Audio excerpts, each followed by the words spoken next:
మన రక్షకుడైన యేసుక్రీస్తు నామమున అందరికి వందనాలు. ఈరోజు దేవుని వాక్యంలో నుండి కీర్తనల గ్రంథం 9వ అధ్యాయం 1 నుండి 10 వచనాల వరకు చదువుకుందాం. నా పూర్ణ హృదయంతో నేను యెహోవాను స్తుతించెదను.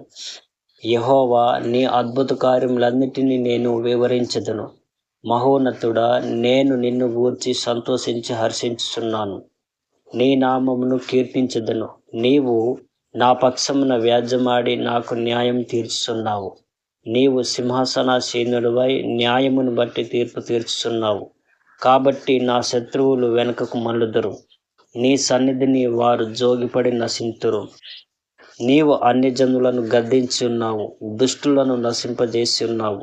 వారి పేరు ఎన్నటికీ నుండకుండా తుడుపుపెట్టి ఉన్నావు. శత్రువులు నశించిరి, వారు ఎన్నడూ నుండకుండా నిర్మూలమైరి. నీవు పెళ్లగించిన పట్టణములో స్మరణకు రాకుండా బొత్తిగా నశించెను. యెహోవా శాశ్వతంగా సింహాసనాసీనుడై ఉన్నాడు. న్యాయం తీర్చుటకు ఆయన తన సింహాసనమును స్థాపించి ఉన్నాడు. యెహోవా నీతిని బట్టి లోకమునకు తీర్పు తీర్చును.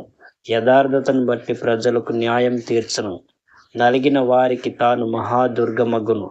ఆపత్కాలములలో వారికి మహాదుర్గమగును. యెహోవా, నిన్ను ఆశ్రయించు వారిని నీవు విడిచిపెట్టువాడవు కావు. కావున నీ నామమెరిగిన వారు నిన్ను నమ్ముకొందురు.